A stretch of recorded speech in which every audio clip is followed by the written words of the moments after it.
Hello and welcome. It's great to have you joining us for our 10th Digital Transformation Tech Talk webinar run by the Digital Transformation and Delivery Division in the Department of Health and Aged Care. We're very excited today to officially hit double digits in our Tech Talk series. It's quite a milestone for us. We've only been able to reach that number because of the strong support and interest that we've received from you across the sector. So thank you so much for that. My name is Janine Bennett. I'm the engagement lead for the Digital Transformation Program, and I'm also today's event moderator. I'm joining you today from the lands of the Ngunnawal people. So before we get into today's agenda, I'd like to start with a really important acknowledgement of the traditional owners of the lands I am on today, and to offer my recognition to the people and family with connections to the lands of the ACT and region. Having just celebrated as a nation NAIDOC Week, there is no better time for us to reflect on the contributions of our First Nations people and their impressive and enduring culture. This year's NAIDOC theme was for our elders, and I'm sure that that resonates with many of you as it does with me. A theme that's dedicated to respecting, celebrating and sharing the knowledge and lived experience of our First Nation elders past and present. So in that spirit of celebration, I hope everybody had a wonderful NAIDOC week. I want to reflect our respect for our First Nations peoples and their elders and their continuing culture and contributions to the lives of our cities and regions, and to acknowledge any Aboriginal and Torres Strait Islander peoples we have joining us today. It's great to have you with us. Okay, some quick housekeeping items. As always, this webinar is being recorded. The recording will be made available on the Health and Aged Care website as soon as the captioning is completed. Typically, that takes us a week or so after the event. If you have any technical difficulties during our event today, we do recommend that you use a phone line to dial back in. The phone and an access number code are included in your invite, so you can use those to rejoin.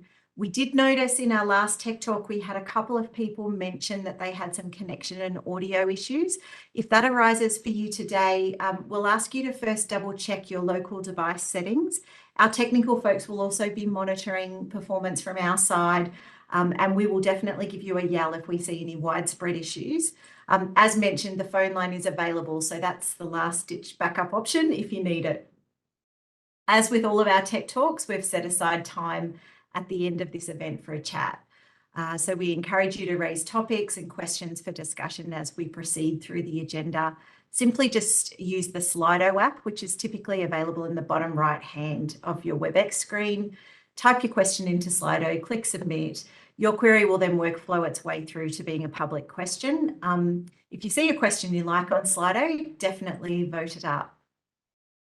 For those that are new to our Tech Talks, please note that we do like to invite anyone who's raising questions to join us on the virtual stage so that you can ask your question of the panel in person. If you're keen to join us on stage, please make sure to submit your question using your name rather than as anonymous. In any case, when we're ready to invite you to stage, I will definitely give you a heads up so you've got some time to prepare for the little screen.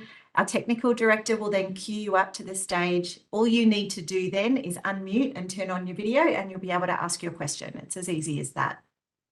For those who are feeling a bit shy today, no worries. You can still submit your questions under anonymous, or if you want to add a note to your question to say no stage, I'll keep an eye out for those and I'll be happy to ask the questions on your behalf. Lately, we have struggled to get through all of our burning questions in the time that we've allotted for Q&A, but we'll get through as many as we can. As always, we do our best to get as many questions answered as we can. We do make a note of the popular questions so we can address them where possible in future agendas. So if we don't get to your question, don't despair. We are making a note of the things that you're curious about. In fact, today we've made a particular effort to come back to you on a number of outstanding questions from our last webinar. So hopefully you'll enjoy that.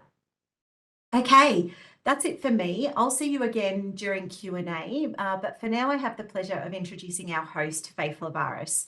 Faye is the First Assistant Secretary of the Digital Transformation and Delivery Division, and she is the responsible lead for the digital transformation for aged care on behalf of the department. Faye, over to you. Thanks, Janine, and hello everyone and welcome Great to have you back for what is our 10th digital transformation webinar. And I must admit, I'm very excited that we've hit those double digits. For me, I'd like to personally thank all of you for your engagement and support to making these a success. I hope you guys get out a lot from it. I know that we do, and it helps us and guides us in the work that we do. So we're looking forward to doing more of these in the future as we continue to evolve through our roadmap of change. But on to today's agenda. We did run out of time in our Q&A, so we didn't get to the A part last time. And so we are answering the popular questions. We've got about a half dozen of them that we took away from the last Tech Talk. So we've got that up first on the agenda. We've also got Thea Connolly back with us, and she's going to walk us through the aging and aged care transformation roadmap that's been recently announced. And so looking forward to that. I know we've been promising to bring some of that to this forum for a while, and we were finally able to get the official roadmap to share with you. We also have Emma Cook and Amanda Smith, who are going to give us a bit of an update on GPMS, including sharing a bit of a video walkthrough of some of the new enhancements, and I'll get to those in a moment. And then, of course, we have our B2G with John Zaidi. He's back to tell us a little bit more about the onboarding and the conformance work that we've been doing with our sector partner community. And as we always like to make sure that any of the ideation work and the design work we do in that sector partner community, we play it back here more broadly so everyone has access to the same information. As always, if you've got questions along the way, please put them in the Q&A and we'll address them at the end of the session. So first things first, I'd like to start out by giving you a little bit of a view of what our digital transformation roadmap and initiatives look like. So the plan as we know it today. What have we been working on since we last met with you, and what's coming up next in the pipeline over the next few months? So this is our working timeline for our portfolio releases. We want to be open and proactive in sharing this timeline with you, but be aware changes to this timeline are possible and probably even likely because, we plan ahead, 12 months, and then as things evolve, we adjust. So our work will evolve based on final policy decision making and when things happen there, and because we're building some of this in parallel with our timeline, which means our plans are subject to change. They need to remain agile, and we pivot when policy or program priorities or decision updates are made. What we discuss here should not be considered as an official commitment from the government, but this is the plan that we are working with. And it's our way of being open and transparent and giving as much information as we can to you all to know what's coming. But because if we wait until it's all 100% certain, then it'll probably be a little bit too late. So we really trust you guys as a community to take this information as it stands and know that it's not the official timeline on government commitments. Before I move into the actual detail of the timeline, just to note that we are aware that the amount of detail on this is, quite dense. And for the webinar, you're looking at it going, I can't read it, I get it. But we do post the full deck on the web in PDF format, which will allow you can check back later in it and zoom in and have a good look. We're also working on a new look and feel for this diagram, which we hope to release soon.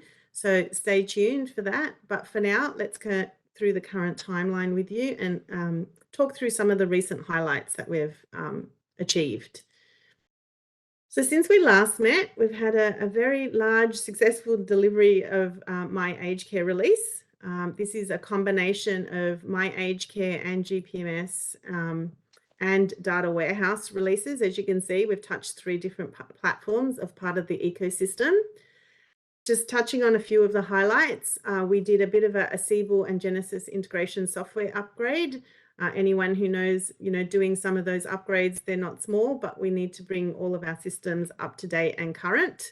So that allowed us to provide better status information for our My Aged Care contact center agents. We did some respite extensions, which were enhancements in the My Aged Care staff, provider and assessor portals. to enable requests for care extensions via the My Aged Care portal. We also did single assessment workforce, which allowed regional assessment services and aged care assessment teams, so RAS and ACAT acronyms, organisations and outlets to cover both home support and comprehensive assessments with the existing workforce. And we completed phase 2 of the Business Authentication Manager, which we call BAM, and included the removal of the 3 home care packages related letters from that. We also had, so that was on the My Aged Care side of things, which is the kind of the green that you can see on the screen there. On the GPMS side, which is kind of the lighter blue, we did new releases of some new features there that were in GPMS portal. That included 24/7 nursing reporting. We launched a beta group of quarterly financial reporting so that we could test that with a small group. And we did approved provider operations as well. There were further enhancements on quality indicators and star ratings. And so you can see we had a pretty jam-packed release with lots of new things happening. I'd like to take this minute to thank everyone involved in getting all of these new capabilities out the door, both my technical teams, our business teams, but also you in the sector, our sector partner community, who actually contributed quite a lot in providing feedback to some of the screen designs, some of the solutions. You know, many times we've touched the sector partner community to contribute, even testing some of our, work along the way. So big shout out to all of you and a big thank you. We can only get success like this by bringing truly amazing multidisciplinary teams. That was a mouthful. I usually go MDTs, that these releases can happen. So a big thanks to everyone. But it doesn't stop there. We now look ahead and we go, so what's up next? And things are continuing to ramp up. First, we are currently supporting our warranty phase to make sure that any small issues that may have come to bear are being fixed. And so we'll be doing a warranty period for about a month. Looking ahead, we'll be focusing on a number of other foundational technical upgrades that we need to do, both in data and system. We've got further enhancements with ANAC coming down the pipeline, and we're getting ready for the highly anticipated NAPS migration to GPMS, which will see us decommissioning some old 20-year-old legacy system into GPMS and bringing it all across. So there's a bit of detail on the page, as I said, which we know can be a little bit hard to read. So just remember that our presentation deck will be available online so that you can have a more detailed view of all of that. Okay, so that's the update for today. Now let's travel back in time to our last Tech Talk, where we revisit some of the popular questions that we didn't have time to answer. So there were 7 questions. So I think I said 6 earlier, but there's actually 7 that we didn't have time to answer on the day. I might be answering a couple of them, but we've actually also roped in a couple of our experts from across the department to help me on some of those questions. So I'll be bringing people up on stage as we go along. So for the first question that we had, which was, can you confirm which vendors you are working with in relation to B2G? And which systems are you testing to integrate with Mac? So there's a bit of a 2-part answer to that one. So firstly, we show you a list of all of our volunteers. These are a subset of the sector partner community. Our sector partner community is in excess of, I think, of 110 companies now that work with us. These are the ones who have specifically volunteered for any of the B2G related activities. So you can see the names on the screen. We're very transparent about all of our sector partners. You can go online and have a look. We have been so pleased to get such strong interest from the community and to have such a wide spectrum of different private companies who are helping us to design our solutions right. So hopefully that answers part of the question. The second part of the question, which is which of the systems are we integrating with? We're still a little bit early on our journey at the moment. We're only up to the point where we've engaged our sector partner community to develop and contribute to the developer portal, which will be going live later in the year. I know we don't have a committed date on that in our digital transformation timeline that I just went through. So I'll commit to working with the team internally and getting you a bit of a tentative date on that timeline for our next Tech Talk. But B2G will be there as the public-facing platform that will allow us to interact with you guys all in the sector. So that's where all of our public APIs will be, and it will support My Aged Care, GPMS, and any other portal that we decide to put into our ecosystem going forward. So that's at the moment, we have started with quality indicators as the first initiative to help us inform what rollout of public APIs we might need to support that. And there are several areas that we're working on so that we can successfully do that. Things that we've, including but not limited to, is the information data model that we're all going to agree on as our standards. Some people reference that as the interoperability model. So we've definitely got a theme around data and how we're going to talk to each other. The second one is the identity and authentication of how systems are going to integrate with us. So, and you've got more on that later with John Sidey, as we've said in today's session. Needless to say, that we will continue to provide information on how we continue to roll all of this out. So there's no specific system yet that we are testing to integrate with Mac. As soon as we've got the first sector partners who are going to volunteer to jump onto the developer portal and start going through the conformance processes, we will let you guys know in future Tech Talks here. So hopefully that answered the question. Moving on to question number 2. The next 2 questions, I'm going to invite Thea to the stage to help me answer. Thea is the FAS in Aging and Aged Care Policy space. So Thea, over to you on the first one. Not all users of aged care services are comfortable using online booking services. Is this being factored into our IT strategies? Thanks, Faye, and hi, everyone. So Thea Connolly is my name. I look after the Reform Implementation Division in Aging and Aged Care Group, and that includes our communications and change function. We are working really closely with older people in Australia about their capacity to access aged care services. Principal among them is our Aged Care Council of Elders, and I might just take an opportunity to give them a little plug. We are in the process of calling for new members to the Council of Elders, or expressions of interest. So if you know or are an older person who has experience in the sector, good networks and insights to offer, hop on our engagement hub, and we'll include a link in our post-event comms, because we are calling for nominations. Positions are open for up to 2 years.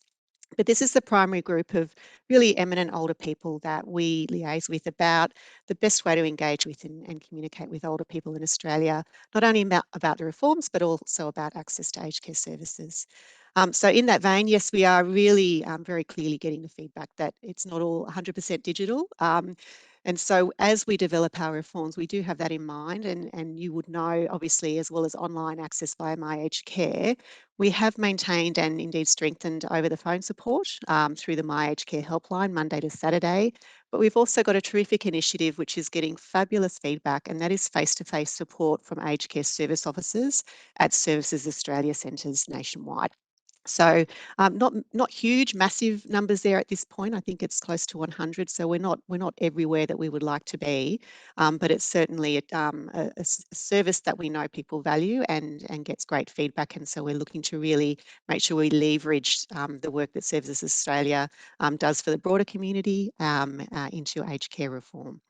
As we continue to develop IT solutions and strategies, we also, of course, talk to our Aged Care Council of Elders, but we also make sure that we deliver solutions that adhere to things like the Web Content Accessibility Guidelines, or WCAG 2.1, and we're also guided by digital strategies that simplify online products and complement the use of offline information as much as possible. I think you've had a briefing in this forum on the digital strategy, but it's probably about time that we came back, and so I'm very happy to at a future tech talk have myself or one of the team talk a little bit more about the digital strategy. Thanks, Faye. Thanks, Thea. Now we've got you up next for the question number 3.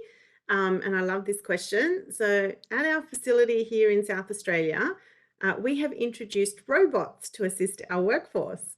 Is there someone at this level I can talk to encourage more discussion at a policy level about robots in the aged care setting? We always love hearing about innovation, and we need to do more of that. Of course, we've had lots of need to change to get quality of care up, but we are also really interested in what are the innovative ways that we can bring to bear to meet those quality standards. And it's great to hear from providers who are leading sector innovation and using technology. Not just taking Max's point about cost saving and productivity gains. Productivity gains are really important, but it's to the extent that they can actually free up staff so they can spend more time providing high quality care to older Australians. So please continue to share the examples, which we know a lot of you and a great many providers are developing and delivering in the market.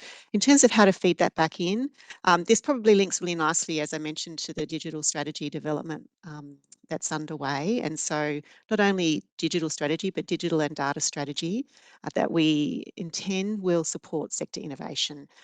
So when we come back, Faye, I'm just presuming we'll get a slot, hopefully.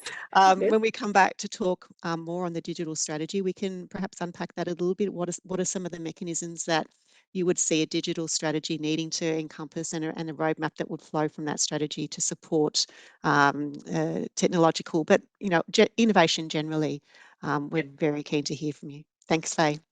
Great, thanks, Thea. And yes, and I'll be personally reaching out to the person who did that question and see if they can come up and showcase a little bit of their lived experience, and so that we can learn from that more broadly as well.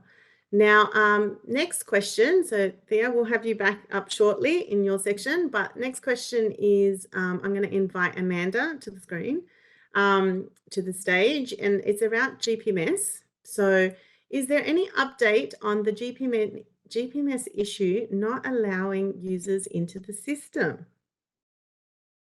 Thanks, Faye. That's a good question. So yes, there have been some initial teething issues for some users when first accessing the GPMS portal, which we've been discussing here and in some of our other engagement forums. The stats tell us we're receiving great take-up, which is fantastic. It's important to note there are no remaining system defects preventing access to the GPMS portal, but some users have experienced issues and required some additional support, mostly relating to getting the right setup to be able to access the portal. And this is largely due to dependencies we have with externally hosted MyGov and Vanguard services for authentication and authorization, which we'll be hearing about later in today's session. Some people have questioned why the GPMS portal required some setup when they may have already been able to access the My Aged Care portal, so I'd like to address that one. And the GPMS portal is, of course, built on different technology on our brand new Salesforce platform. And as a result, we had to architect it differently and to make sure that we had watertight security controls in place, which we take very seriously. So look, we do encourage anybody that hasn't yet to log into the GPMS portal and check it out. And if you do experience any issues with your setup, please do reach out.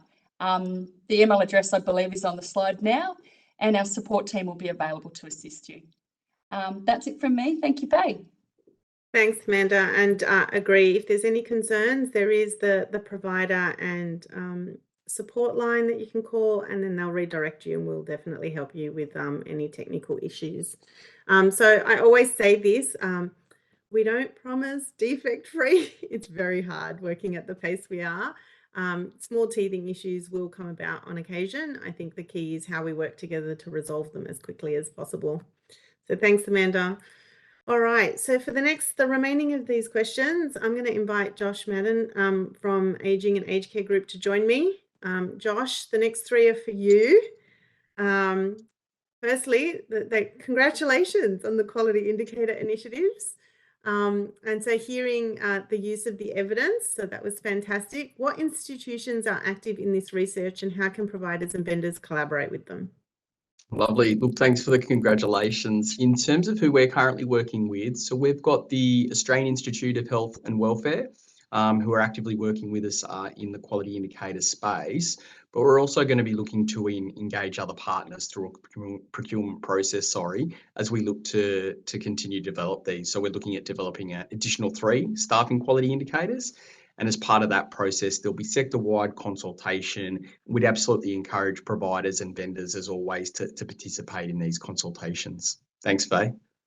Fantastic. Okay, that's good to know. Now, can quality indicators data be uploaded via a file? Example, like a spreadsheet? Yeah, look, we did get there. So within GPMS, there are quality indicator data recording templates. So that helps providers collect and record their indicator data throughout the reporting period. The templates automatically calculate and summarize the data to be entered in the GPMS QI application. And there's also the function to create a system-generated file upload template to complete. But that's restricted to bulk uploading quality indicator data for multiple services for a single reporting period. You must use the file upload template when submitting bulk data.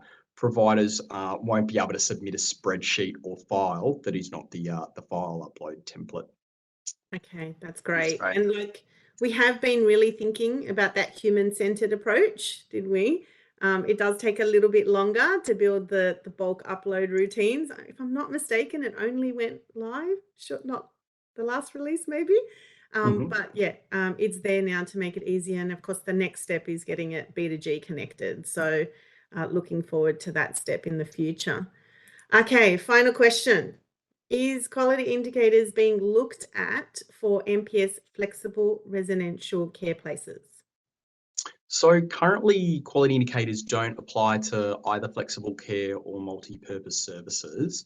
There is work underway to expand the quality indicators into home care services. And what I would say is that we tend to be looking at the design of aged care from an end-to-end perspective. So I think at some stage, subject to government consideration, that's something we'd be definitely looking to do. Excellent. Fantastic. And so that concludes the questions from our look back to our previous Tech Talk. Thank you, Josh, and to all of our other helpers. It's great to see our subject matter experts getting up here answering the burning questions that we've been asked. So moving on to our next agenda item, up we've got Thea to join us up on stage to talk all things aged care roadmap. And this is a topic I know everyone has been eagerly waiting for in the sector. And it outlines the big ticket reform activities that we're trying to enable via the digital transformation. So Thea, over to you. Thanks, Faye. Yeah, I'm super excited to be able to present the roadmap to you all today. It's been a long time coming, and when you see it, if you haven't already seen it, you'll hopefully appreciate some of the complexity that has been involved in bringing it together. But before I bring it up, I'll just also reflect back on the last Tech Talk. I shared with you an update on the aged care budget for 23-24 and an overview of the priority projects that we'll deliver. So everything that's on the roadmap is something that, if you're watching closely, you will already be aware of. So there's no major new announcements, but what the roadmap does do is it gives you a sense of when things are scheduled and what the supporting activities to enable their implementation are on a timeline. And we know that that's certainly what people have been after, and we're really pleased to present it. So before I do that, I'll just ask for the next slide to go over, and I'll mention some of the positive things that we've already achieved together over the last 12 months, and these are also reflected on the roadmap just to provide some context. This is just a high-level view. So as you know, if you've been listening to Josh, we've introduced star ratings, capped fees for home care packages, additional quality indicators for Josh, and you've been busy, Josh, a new code of conduct for aged care new GPMS system to make it easier for providers to access and report information. So this is all part of the $36 billion projected expenditure in aged care in 23-24, but it is only a part of it. We are obviously also continuing to deliver really large programs of reform in home care, massive uplift in Fair Work, following Fair Work Commission in salaries for a vast proportion of aged care workforce, which we know is definitely valued by everyone in the sector. So there is a lot happening, already happening, but there's a lot happening over the next 2 years. We obviously need to have some vision and clarity around what we're going to deliver for older people in Australia. And the reform roadmap will help us to crystallise that vision. It shows our high-level plan to help everyone understand the key steps we need to take and the positive actions already underway to place older people at the heart of all that we do. For those interested in ICT, the roadmap gives you the key projects and programs of work that you might like to consider in your digital and ICT strategic planning. For software vendors and developers in industry, you might like to consider where the opportunities lie for new technologies and innovation to support the sector. So let's bring it up. Now, it will look really busy, and yes, there will be oh no, this is the high level version. Oh, that's clever. Thank you, team. So this pulls out the highlights. So nothing on here, as I said, should be a surprise, especially noting your participation in this forum. You'll have probably the best access to our thinking and planning of any forum, as Faye goes to pain to point out that, you know, we're leading here, opening ourselves up to you with our early thinking, which may change. But there are a few priority initiatives to highlight here to June 24. I've mentioned the 15% wage increase for aged care workers, 24/7 nurses in aged care, which you would all know started this month, mandated care minutes starting in October and increasing again in October next year, publication of residential providers' financial information, targeted recruitment of up to 13,000 new personal care workers, and residential aged care places assigned to people. That's just this financial year. From next financial year, over the next slide, July 24 to June 25, we'll commence the single assessment system, introduce the new Aged Care Act in 2024, subject of course to parliamentary processes. And just on the Act, and as I think I mentioned at the last session, the Act is really going to shift the focus of the legislation to the older person at the centre and a rights-based approach. It'll be underpinned by relevant international conventions, and I know Amy Laffin and Mel Metz and the team will be starting their consultation in earnest in the coming months as in the lead up to release of an exposure draft of that legislation. And of course, the big one here, we also want to commence a new support at home program from 1 July 2025. So the next two slides are the roadmap. It's so big that we have needed to split it in two. The first slide here is to 30 June 23, and if you can click on that QR link, that should take you to the website. But if you Google Aged Care Reform Roadmap, it will also come up on your browser. So the full reform roadmap shows the key activities from October 22 to July 25. It is, of course, difficult to read on here. It is a point in time overview that shows the priority projects and initiatives that we need to do to deliver on Royal Commission recommendations and also deliver the innovation that we've talked about. It's intended to help the sector navigate changes so that they have a clear view of what changes are coming and how they can get involved. There are two sections to the roadmap. The top half shows the aged care changes. It includes indicative dates for changes, start dates of projects, and the due dates for reporting and when things will be published, so key dates. The bottom half lists readiness activities. So this is where there might be new information for you in particular. These are the dates of stakeholder consultations, webinars, planned events, including these tech talks, so that providers, older people, their families and carers can get involved in the things that matter to them. I don't know of anyone who could possibly do all of these things, but we know of many people who go to as much as they can. The items on the roadmap, it's important to point out they're only the key reform changes and activities. It doesn't show all the projects and initiatives underway. So if there's a particular initiative that you're keen on knowing more about and you don't see it on the roadmap, please don't fret. Continue to look at our engagement hub for all of the information about the reforms coming up. Very happy to take feedback though if you feel that we've missed something that's you know, of broad and deep impact, and this is the first cut of the roadmap, so it's entirely possible that there are things that we should have included and perhaps for good reason may have excluded for this round. Every activity should be able to be found on the department's website if it's in a state where it's fit for engagement. I do also want to point out that a reform of this size has many moving parts, and so some dates will change. If this happens, we'll let you know through the Your Aged Care Update newsletter. Many of you are already subscribers to that newsletter, but you can subscribe through the Aged Care Engagement Hub, and again in our comms we'll include a link to that hub. I encourage you all to have a look at the full reform roadmap and continue to get involved.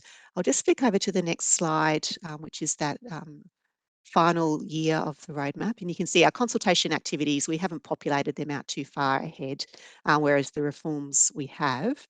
And then the final slide, I think, has a little bit more of information about how to stay in touch with us, including, again, some QR codes to subscribe to the newsletter and to join the engagement hub. So if they don't work for you, please Google both of those things. Otherwise, we will send the links around.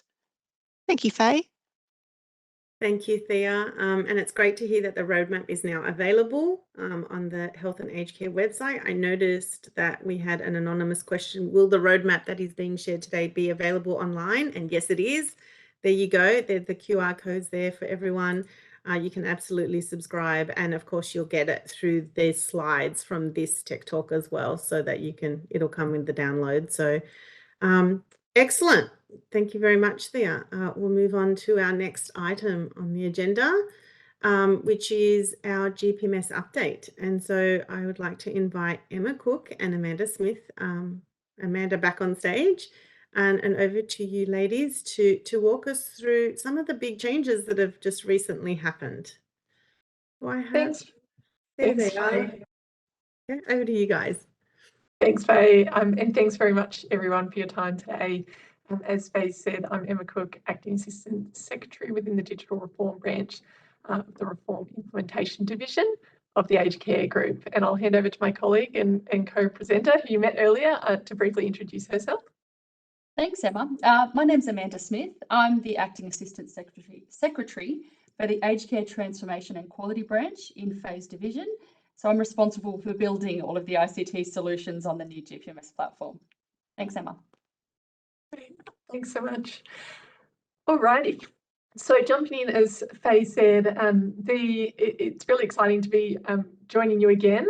The Government Provider Management System, as many of you will be aware from our previous presentations, or GPMS as it's known, provides a flexible platform to enable aged care reform and to deliver streamlined information exchange between provider and government systems.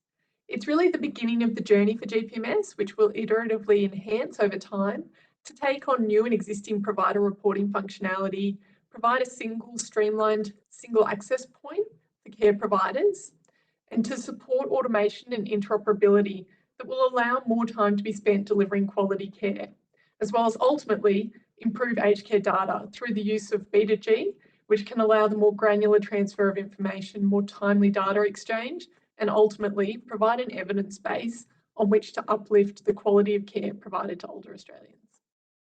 So on the next slide, you'll see our new functionalities. So we last presented around April, following the GPMS portal and star ratings application launch for residential aged care providers.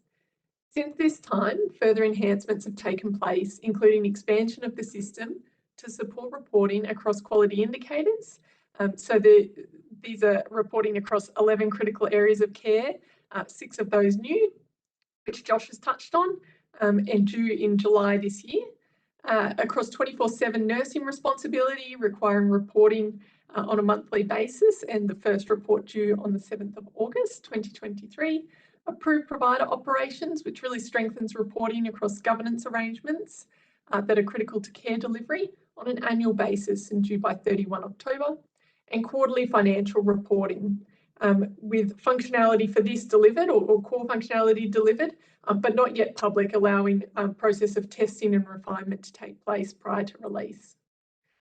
So that probably covers a nice overview of what GPMS is intended for, where we've been and where we've gotten to now in this iterative enhancement process and journey that we're on. We have got a video prepared to provide a really high level preview of these changes. And then I'll hand over to my colleague, Amanda Smith, who can talk through the next steps for GPMS.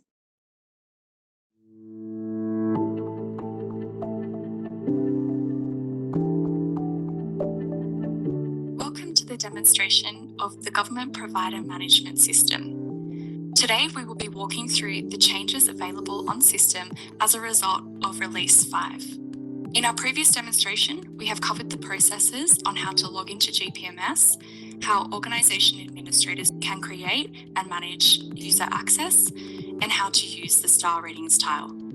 This video is available on the Department of Health and Aged Care website for your review. Today, we will be focusing on the 3 new tiles that are now available on GPMS: Provider Operations Reporting, Quality Indicators, and 24/7 Registered Nurse Reporting. Once you have logged into the GPMS portal, depending on your access role, you may see one or all of these tiles. If you require any assistance with logging in, please refer to the support material available on the Department of Health and Aged Care website or call the My Aged Care Service Provider and Assessor helpline. If you require access to a tile that you cannot view when you log in, please reach out to your organisation administrator who can provision this access for you. The first tile now available on GPMS is the Provider Operations Reporting tile. Approved residential care and home care package providers are required to report additional information through GPMS on their operations on an annual basis. The first reporting period will be the 1st of July to the 30th of June 2023.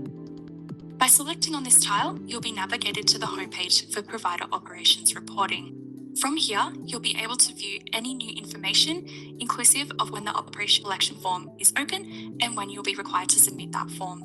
Below, you'll be able to see any active submissions, or any historical submissions that you may have made.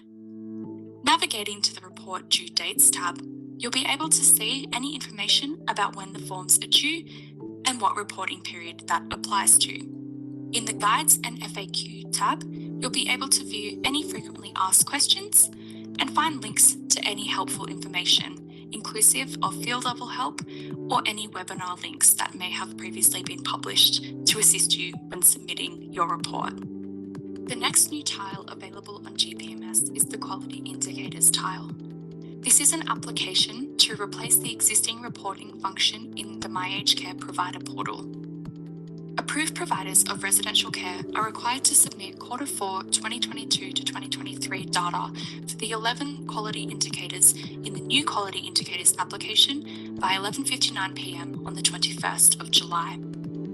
GPMS has introduced new functionality to streamline this reporting process. For more information, please refer to the QI Program User Guide on the Department of Health website. The final new tile available on GPMS is the 24/7 Registered Nursing Reporting tile.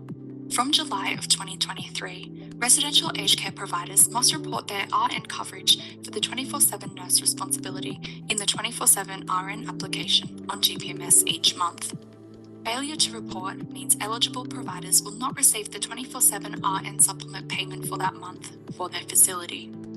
July reporting is due by 11:59 p.m. Australian Eastern Standard Time on the 7th of August 2023, then by the 7th calendar day of each month after that for subsequent reports.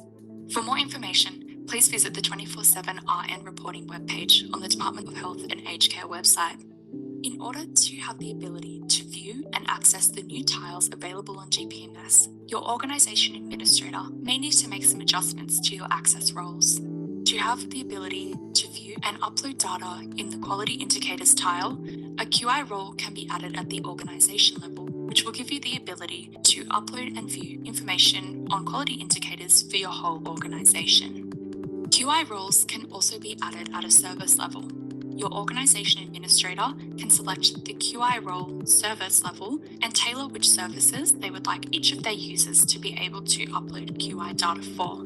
Our other two new tiles, Provider Operations Reporting and 24/7 Registered Nursing Reporting, have roles that must be added at a service level. For a user to be able to view the Provider Operations tile, they will need to be added at the provider level with the Provider Operations user role. Users requiring access to the 24/7 Registered Nursing Reporting tile must be granted the role RN Submission Service at the provider level to be able to view the tile. Thank you for your time today to walk through the new features introduced on GPMS as a part of Release 5. For any assistance, please refer to the Department of Health and Aged Care website to find support material, or reach out to the My Aged Care Service Provider and Assessor helpline.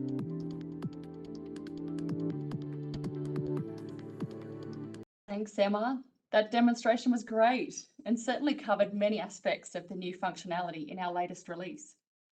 It's really great to see how our teams have worked together with their colleagues in the division to deliver this next phase of GPMS. GPMS as a product is really starting to evolve, and honestly, I can't wait for the next instalment. Talking of which, let's get onto that and see what's in store for the next release, which is twice the size of our last release, folks. The following new functionality is being planned for delivery in Release 6 in November of this year. I will keep it fairly brief, as you'll hear about these initiatives in far more detail over the coming months as we get closer to the production release. We will be implementing provider self-service online forms, starting with the notification and maintenance capabilities up front to enable providers to update and manage their own information in GPMS. We will be implementing the NAPS replacement, the National Approved Provider System, which is a like-for-like capability to transition a 20-plus-year-old legacy system, which is used to manage all information for approved providers, again, on our new Salesforce platform. We will also release a B2G quality indicators API, which Faye touched on earlier, for aged care providers to submit quality indicator data to the department. There will also be an expansion of the Nurses 24/7 to include auditing of care minute reports.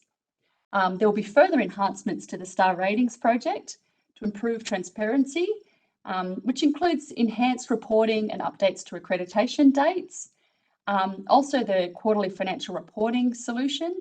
So we're doing further updates to that solution, enhancements to the portal, and additional reporting capability ahead of that reporting period, as Emma mentioned, opening up in the new year. Well, there's clearly a lot happening, as you can see, and it's exciting times. We will continue to work with our IT colleagues and other aged care reform areas to iteratively release additional functionality for GPMS and gradually expand its capabilities into the future. And of course, we will continue to engage with the sector, yourselves, on co-design. And if you would like to get involved, we do publish regular updates on our website, and you can stay informed and register for engagement activities through the Aged Care Engagement Hub, with some details on the screen there, and of course they'll be sent around later. In future, GPMS has the potential to also improve the connection of similar services across government, including aged care, disability support and veterans care, potentially, with an overlap of providers across those sections. That's really it for Emma and I today. Thank you so much, and back to you, Faye. Thank you. And oh my God, I can't believe how much we've grown from strength to strength, and how every release just keeps getting that little bit bigger. So well done to everyone. And I know there's a lot going on. So I think it's really important that we do showcase these things so that we can keep a nice summary of the events that are happening. We know that you are all very busy, and so hopefully this is a nice, concise way for you to understand what all the changes are and when they're coming. So if you want more information, or if you feel there's a better way for us to be communicating these changes, please let us know. So moving on to our next agenda item, we have the Business to Government Gateway. So if GPMS is our portal, a critical foundation digital solution from our portal perspective, then B2G is the sister or brother capability platform that allows for automation and connectedness into the sector. So it's another very important piece of the puzzle as we get digitally enabled and connected. So without any further ado, can I please invite John and Shay, John Seide and Shay McKay, here to talk us through the latest updates for onboarding and conformance. The stage is all yours, guys. Thanks, Faye and team. Nice to be back with you all, and great to see how much work is happening across this space and sector, and super excited to provide a bit of an update on the discovery work that we've been doing with the B2G team more broadly. So super quick recap, and we'll race through some of this content because I'm super conscious of the time. But we were keen to engage the sector to understand what the preferences were for authenticating into government APIs across the board. This is a really interesting question to look at because the more we started to scratch below the surface, the more important and obvious it became that we needed to look at this problem more holistically than just for APIs. We needed to look at that end-to-end provider experience and how we would look to reduce some of that complexity that came through in a lot of the stakeholder engagement workshops that we did. We talked to a lot of people through this engagement, both one-on-ones, through surveys, across government, and there was a broad acknowledgement that we have a lot of work to do to improve the provider experience in this space. Great to see we're making some progress, but there is a really strong preference for a simplified ecosystem and ideally for government to do some of the heavy lifting that's been passed on to the provider community or the software community around having to touch point multiple systems, use multiple different credentials, etc. So what we did is we developed a high-level target state ecosystem that provides an aspirational view of where we want to get to, noting that none of this is particular silver bullet type solution, and developed a set of recommendations and next steps.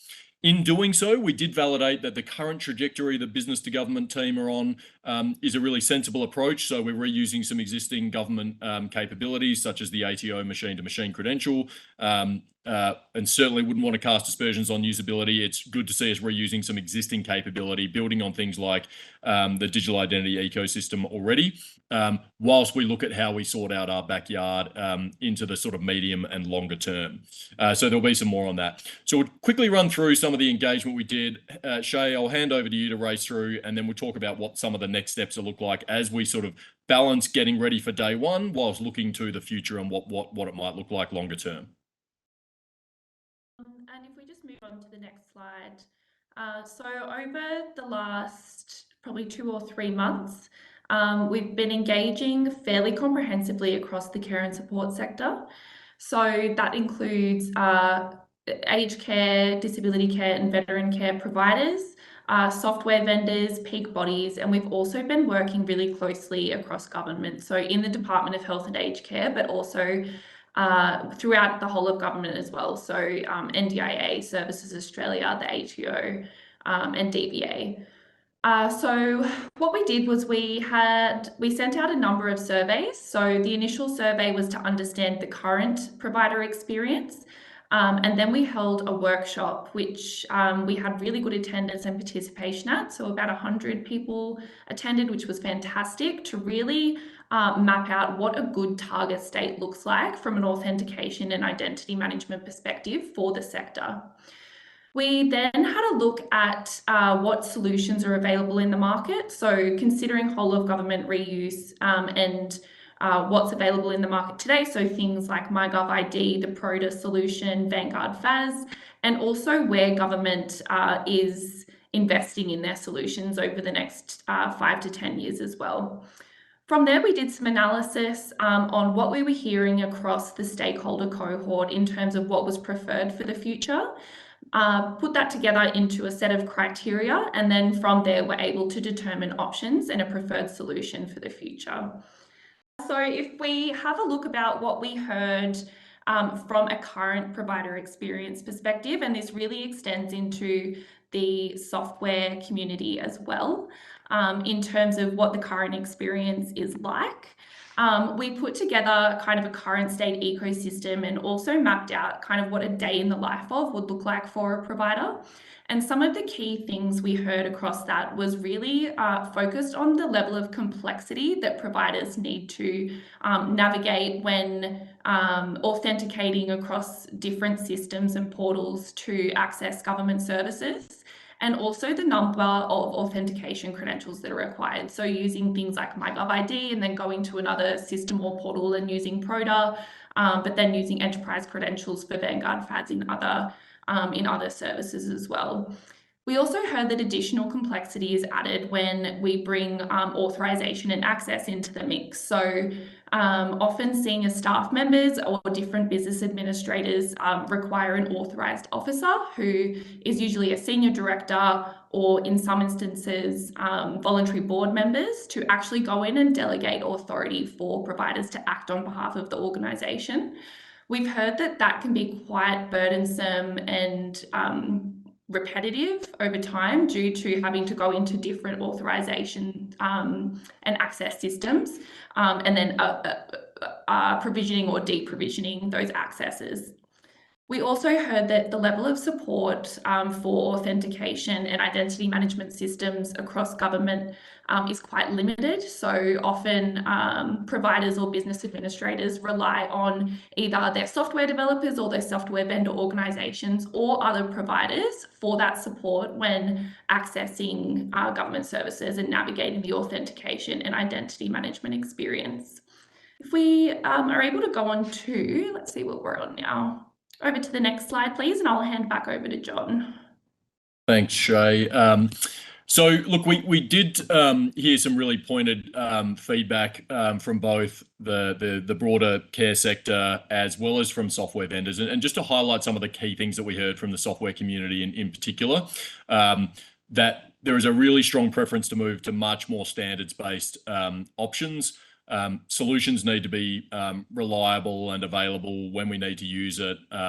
We need access to good testing environments to make sure that as we're building out, we're sort of really able to test production level capability and get results and move at pace. We did hear really positively that there's a strong intent to meet the demand of the broader care sector by driving innovation and continuing to invest in those platforms. But this shouldn't come at the cost of existing investments. So if we've spent a lot of time, money and energy in investing in conformance with one part of government, we don't really want to throw that in the bin and start all over again. So ultimately where that sort of left us was when we started looking at some of the real options that were on the table, when we pulsed the broader community, no one was jumping up and down saying we need particularly one authentication option or the other. What there is a strong preference for is that simplified experience, and the simplest experience for providers is being able to reuse their enterprise credentials as and when it makes sense to.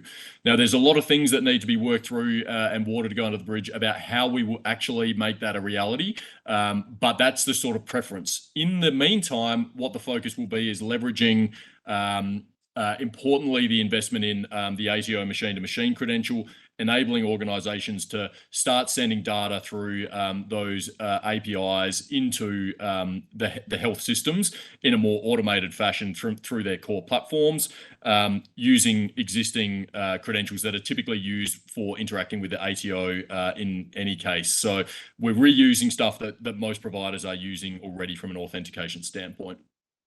We might skip to the last slide, conscious of time, thanks team, and just talk about the next steps. So there's a bit more detail and hopefully that'll come out with the pack, but critically the next steps for us are really focusing the team in getting ready for day one with clear information about what you will need to do to conform to the health requirements for interfacing to us, and then equally working in the background on what that longer term solution will look like to make it a more streamlined option for us going forward, and to really enable a more simplified provider experience in the medium long term that meets everyone's objectives, both secure sharing of information to health whilst enabling providers to focus on doing what they do best, which is providing care to the community. Janine, we might throw back to you there, and Faye, conscious that we're sort of running out of time, but happy to take questions offline as well. Excellent. No, thank you so much. That was a great update. I know that you guys have been doing a lot of work, and I'm just waiting for the team to catch up technically. I think there's been a few delays. So this was a lot amount of work that was done in the sector partner community, and I think today's playback is a bit of a summary of the last 2 or 3 months at least, if not more, of the findings, and it will help us inform us what we're going to be doing for day one when we go live for B2G. So thank you very much. We'll look to see if we've got any questions online, and if so, we'll bring you guys back up so that you can answer those. I think we are now going to move into our Q&A stage of the agenda. And so I'm going to hand back to Janine, and she's going to facilitate us through the Q&A. And we'll bring a few of our people back up as panelists. I can see the team's definitely struggling with the slide pack at this stage. In the meantime, I did note there was an anonymous question about what is an API and what do they do. And I did note that also there was a comment around, we need to be conscious of using the jargon and the acronyms in this webinar. I do want this to be an opportunity where people, can ask questions about acronyms that they're not clear about, so that we can help educate along the way, because I think it's important. From the API perspective, just while we're trying to get everyone up and sorted, API is a technical term, and it stands for an application programming interface. If I'm going to put it in just business speak, easy speak, it's where your stuff can talk to their stuff. Like, it's where our system can talk to someone else's system. And an API is essentially a blueprint of information exchange. So that's probably the easiest way of describing it. So we will create lots of APIs that says, get customer information. What information is in that, API? What's that blueprint of information exchange? Now, this is where, all the technical part of things come into play, because we need to define what are those technical standards or information standards that we all want to agree, so that when someone says this is a customer first name and surname, it all means the same thing to everyone, and we're all communicating completely. So I'm hoping that kind of gave a little bit of a help of what is an API. I think we might start to pull together a bit of a digital tech talk glossary of terms that we might put up moving forward. And so I think it was Diane. Diana, if you want to send us, through any of the terms that you found a little bit strange today, a bit more jargony, then we can definitely make sure we're playing back and helping uplift the capability in the community. Yeah, thank you, Diana. That was a great comment. And Faye, you started exactly where I was going to. So great. So I think we're ready to go. Over to you. We're smooth across these technical issues, I tell you. We can basically read each other's minds. Exactly. Great. Okay, so it's that time again, time for us to put your questions to the panel. Just to recap, we've brought to stage, obviously, Faye. We've got Thea, Amanda, Emma, and John and Shay available to answer the questions, and we're putting those in a bit of priority order based on your interest.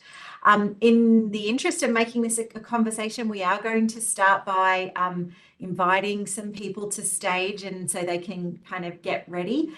So in this order, if we can have George, Louise, and Michael M. Queued for stage. Jane, we have your question noted as a popular question. We just have 3 Janes in the audience, and we're not sure which one you are. So if you don't mind just raising your hand using the raise your hand option in WebEx, we'll identify you, and then we can queue you up and get you on after George, Louise, and Michael. Okay, so while we're queuing up those folks, I will just run with one of the anonymous questions. So with the digital transformation in aged care well underway, are there any concerns around how providers are protecting residents' personal data? I know the answer to this one already. Is there plans to audit providers on their data security options? With lack of funding, IT security can be a daunting bill if done correctly. Really great question, very topical. I think we might start with Thea, and then I'll give Faye an opportunity to pick up the tail end of that question as well. I'm very happy for Faye to pick up that question. Okay, I'll go first. Sounds good. No, I'll go first. So look, especially on the B2G side, when we get their systems talking to our systems, there will definitely be an audit process. We call it the conformance process. You'll need to conform to some standards in order to connect with us. And we will definitely be looking at some of the security protocols that a provider might have. Now, some of those protocols might come through if you're a large residential aged care provider and you've got your own IT shop, then yes, they need to do it for themselves. But if you are going to, buy some software from someone in the community, then we will look to the software providers to provide that security posture that we're looking for collectively as well. So not an easy answer. And it's only where they're going to connect to us at this stage. But no, we're not about to go and audit every single other facility. And, I do know that some are manual based. Sometimes they keep paper notes. That's with them to look after. So hopefully that was a bit of an answer. Anyone else want to add anything else? No? And I've noticed we've got people flicking in and out, but can we get George back on stage? And then move on to our next question. Great. There he is. Hey, Welcome, George. Hello, everyone. Well, welcome back. So as you know, I've been on holidays for a few weeks, so I have to admit I'm fairly blown away by the amount of stuff that's been done while I'm away. So it would appear that me being away is a great impetus for things to happen. I've just spent the last 5 days at the International Medical Informatics Association conference here in Sydney at the MedInfo, and today Amanda Catamol and Daniel McCabe announced the new FHIR-based strategy around integration for the ADHA. As we know, FHIR is very much a community-based thing. So what are we doing to make sure the aged care group are sort of on board? And I know APIs are a part of it, but the FHIR-based APIs, which are an amazing Australian invention, is something we're quite keen to support on. So what's happening from FHIR with that, and what can we do to support FHIR-based integration within our sector? Yeah, no, you're absolutely right. And we had already acknowledged the FHIR standard in all of the B2G work we've been doing. We've been talking about it being the data standard for medical APIs. I do know that we're doing a lot more work with Emma, who's joined us with GPMS and B2G, around also looking at other information standards that are important to us in aged care. I might be throwing cat amongst the pigeons here, but it'll be definitely a topic of discussion in our sector partner community to have some debates on, especially around aged care standards. Maybe Emma, you might want to speak to the Inter-RI standards, global standards and stuff like that. I'll throw to you in a sec. And we'll definitely be working with our partners across ADHA and digital health to make sure that we line up and we're all heading in the same direction. Emma, did you want to add to that other piece? Yeah, that's right. At the moment, we're progressing along the work that's been shared with this group and that Faye's spoken to in delivering the first steps, both for GPMS and for its partner Project B2G, and looking at the appropriate ways to do that, but still keeping a view to where we want to get to and what exists internationally. And in that vein, not being closed-minded to the full suite of data that we ultimately want to achieve, and ensuring that each step we make doesn't prejudice that endpoint and gets us one step closer. And so we've certainly been looking at those big internationally well-established and really rigorous data sets like Inter-RI to learn from them and to understand how we can work towards something that's really going to set Australia up and set the delivery of quality care up for the future. Yeah, but in no way committing to specific systems. No. No way committing, just saying we're looking at all of those and we're making sure that we work in a strategic direction. And that is exciting. Like I said, we obviously need to make sure we take advantage of systems that are in place and choose the best. But like I said, today's announcement was quite exciting from the medical community, and that integration in medicine and aged care is part of what we're doing going forward. So like I said, keep up the good work. Appreciate it.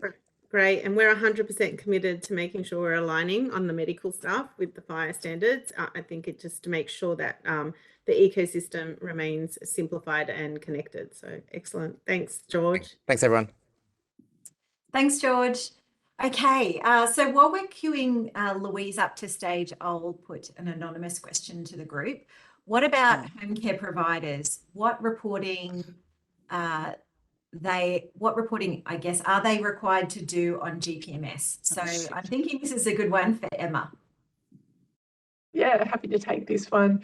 As I spoke through, there's a number of new, I guess, reporting functionalities or reforms that the reporting is required through GPMS from now onwards, following this recent release. And so those are the quality indicators for residential care and the 24/7 responsibility for residential care.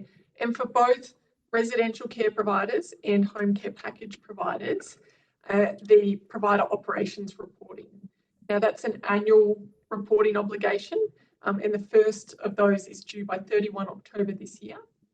And this is around strengthening the reporting or the governance arrangements and reporting for the providers of both those home care packages and residential care services. So for more information about the specific field, it's best to look on the department's website to look up provider operations reporting, and you'll be able to find a lot more information in there. You can also go into the GPMS portal, as was demonstrated. There's a number of helpful links in that portal as well that can take you to the information you need and also help you to familiarise yourself with those forms. So I think first step is to log in, set yourselves up, look at what's there, familiarise yourself with the content. If you do have any difficulties, you can also call the My Aged Care provider and assessor helpline for more support in addition to all the guidance materials available. But the good news is it's just been rolled out. You've heard about it if this is the first time, just as it's come into effect, and you have some time through to 31 October to fulfil those enhanced governance arrangements and reporting requirements on those. Great. Thanks very much, Emma. We have Louise joining us on stage now. Louise, if I can just get you to, at a minimum, just turn your sound off. If you feel like putting your camera on, you're welcome to do that as well. I'll let you ask your question. Okay, can you hear me? We can. Perfect. You can. Sorry, my camera's not working. No worries. So, yeah, sorry. So my question was, and I may have misunderstood, but it'd be good to clarify this. When we were looking at the collection form and the questions in each of the sections, there was 3 policy questions in the diversity section. Now, did I misunderstand, or does that have to be answered for each aged care service area that you're delivering aged care services in? Okay.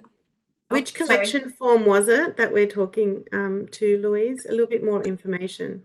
The one on the new system, the general provider management system.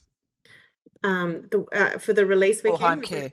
Yeah. For the reporting that's required by the 31st of October. Yeah, so I would need to throw to our policy experts on that one. I think it depended on where we're in. Are we doing it at the org level or at the service level? We could definitely take that one away and have a look at it. I'm not across it 100%. Emma, are you? No, probably not. Because it just seems a little bit, well, pointless, because generally policy and procedures go across the whole organisation. No, that's good feedback. The answer will be the same for every service area that you're working in. Okay, so thanks for that feedback. I'm not across the detail sufficiently, and I think we don't have the right person here online for it. So what we might do is take that one back and ask our teams. And Thea, did you want to? I was just going to say, we'll take that back to the provider governance branch. I suspect it probably was deliberate, but we will pass that feedback on. In the event that there is an option, we may look to streamline in future. The risk is if these things are not organisationally consistent, then we've lost some flexibility in the reporting. But thanks for the feedback, Louise. No worries, thank you. Thanks, Louise. Thanks, Louise. Okay, so we'll cue Michael M up to stage, and then hopefully we've been able to identify Jane, and we'll bring her on after. Michael, great to see you. Feel free to put your question to the panel. So since about 25th, sorry, I had a stroke. I'm relearning to speak, so bear with the voice right now. Very frustrating. No worries. Since 2015, we've been working in workforce compliance management, particularly what's commonly called a skills and compliance passport, especially with the Royal Commission results and then COVID, the shedding of the focus on regulated workers and mobile workforce. This has become very topical in aged care, disability and health.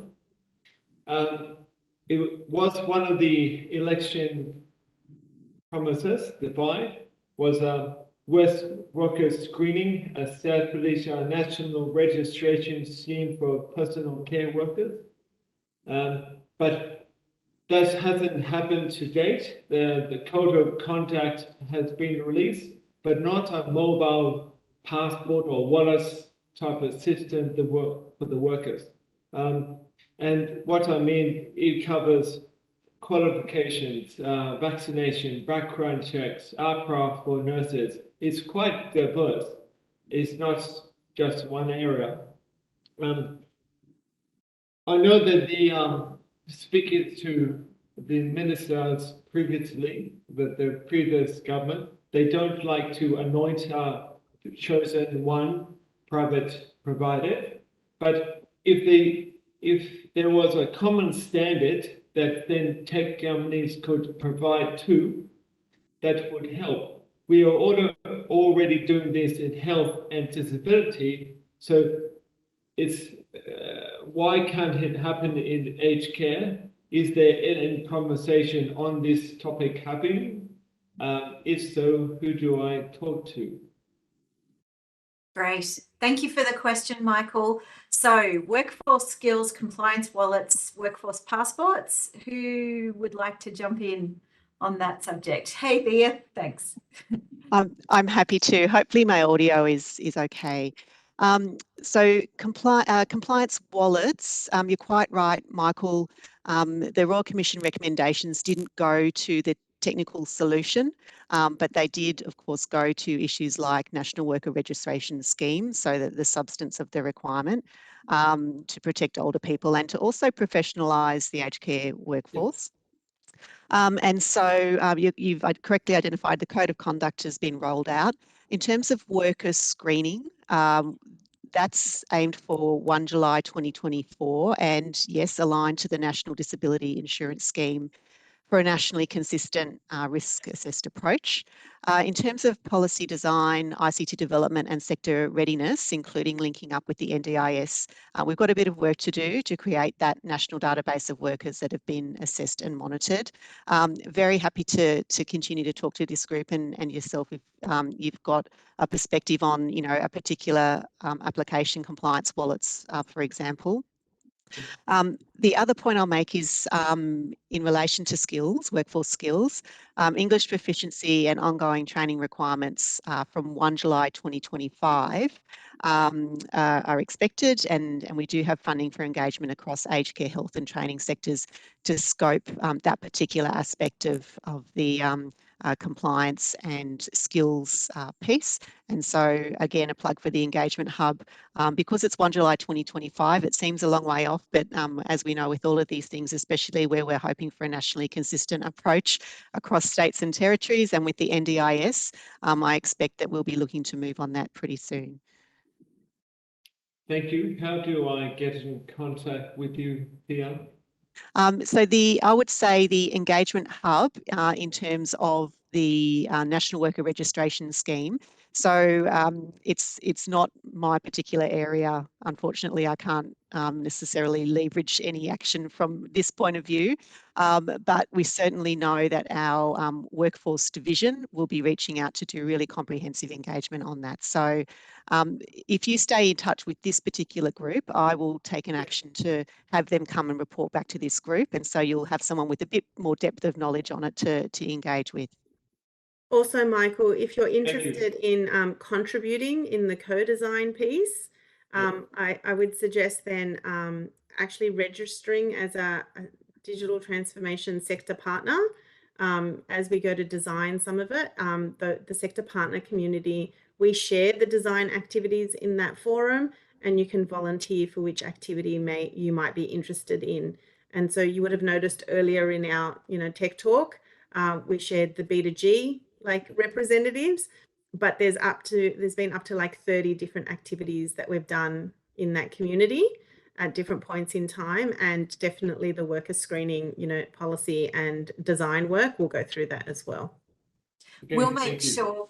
Thanks very much, Michael. We'll make sure and include in the post-event email the process for volunteering for sector partners, so everybody knows how to do that if they're interested. Okay, thanks, Michael. Great question. Jane, if we can bring Jane to screen. Hello. And what? Hope you can hear me. Hi, Jane. We're just waiting for you to. Oh, there you are. Lovely. Welcome. Thank you, and thanks for the opportunity to ask a question. The new regulatory framework, well, the proposed one, which is now closed for consultation, mentioned that there's going to be a registration system for providers. And the registration, the new regulatory framework starts next year, next July. And I'm just wondering if the new registration system will start then too. Apparently it's a digital registration system for categories 1 to 3. And so I'm just curious about how that system will work, where the system is, and will it be up and running next July? Will, providers who want to register for services, maybe that they're not providing at the moment, will they be able to access it? Do you know any of those questions? Okay, I'm thinking Emma. Am I heading in the right direction? And then maybe we can follow up with Thea. Yeah, I think it could be Emma or Thea. Look, the short answer from my perspective would be that work's certainly underway, that it's still in those final stages of development, and that the best thing to do is to stay in touch via the engagement hub so that we can continue to make that information available as we have it. But I'm conscious that Thea, knows a lot more than me and may want to add to that, or may have information that she can share at this stage. Thanks, Emma. I have a smidge more detail, being in touch with the regulatory branch head.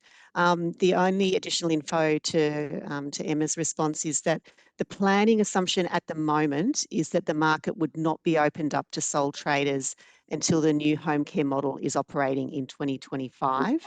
Now, that doesn't mean that there are limits on a number of other fronts, but I think that's probably a useful planning assumption to share at this point. That's very helpful. Thank you so much. And then, I don't know, Thea, Emma, would you say that though, when we do figure out all that part of it, that the registration process for providers will happen through GPMS along with the Safety Commission processes? So in that sense, you've already seen the portal that's coming, and just like we've been showcasing regular enhancements as new proposals come down the pipeline and we're addressing new enhancements, where it's going to be built. So you'll see that as it's being communicated through these forums. But thank you so much for your question, Jane. Thanks very much, Jane. Good to have you. So I am going to give one last cue. I think we're going to run out of time. So we'll invite Sharon to stage. If you want to get yourself ready, Sharon, we won't turn you on for a minute. Feel free to take your time and getting your video going. In the meantime, I'm going to ask a couple of quick fire questions to the panel. So the first one from Louise is, are the First Nations aged care service officers at Services Australia? And I think that might be a Thea question. Yeah, so we have aged care specialist officers, or ACSOs, at Services Australia, providing advice on aged care generally.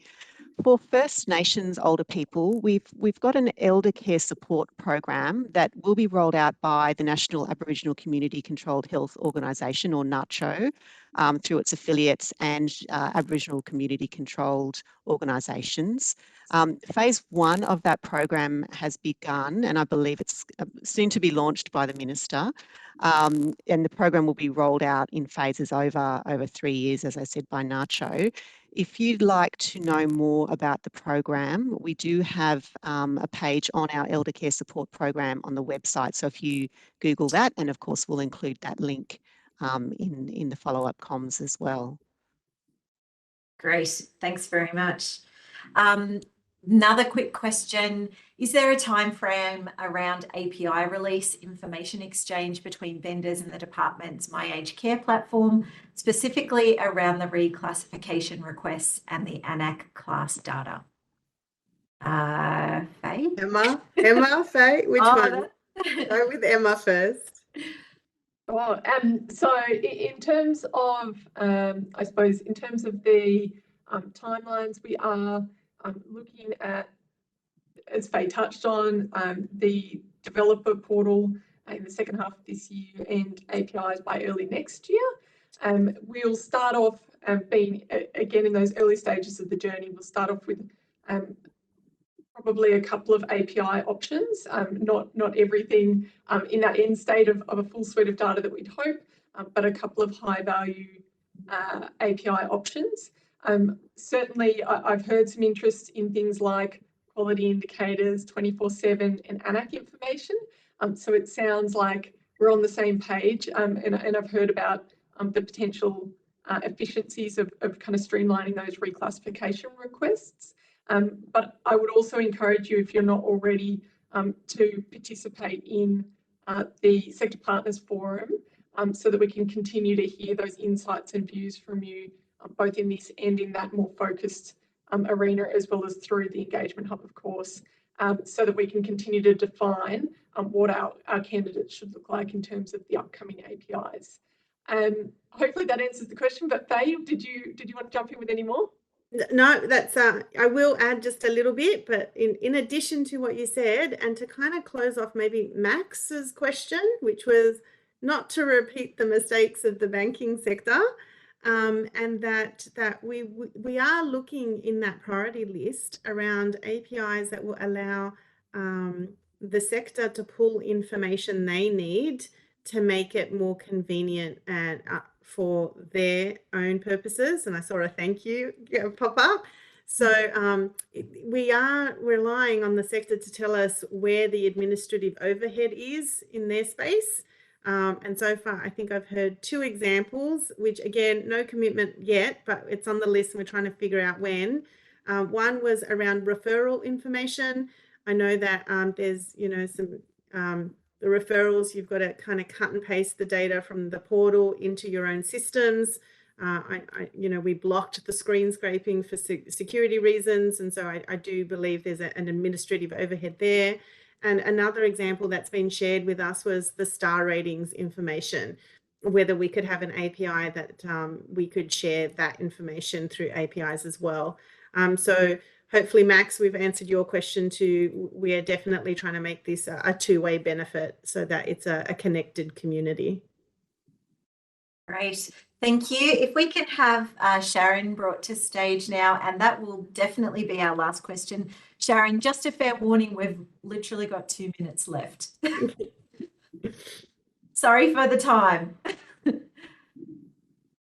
Well, like data to reconcile with our systems. This is speaking from a government agency provider. Yep. So for the panelists who didn't hear, the question was, will we have the availability to export client data from My Aged Care to reconcile audit our own systems?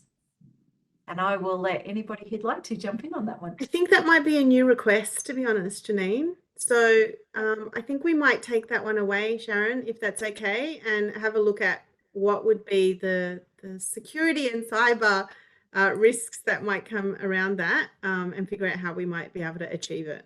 Similar to the grandfathering report that we already have, like that we have periodically, something to that effect. Okay. The management reports within the system. Great. That's useful. Excellent. Yeah. All right. We'll be sure and take that one on notice. Thanks, Sharon. And that's the benefit of these discussions. You start to think of things that you didn't know we had potential to do. So we'll come back to you all on that. We are running really tight to time, so I'm going to unfortunately have to call our Q&A there. We do have some other questions. Unfortunately, we had some conformance questions that didn't quite get to the top in popularity, John and Shay, but thank you. In any case, we'll be sure and get those to you.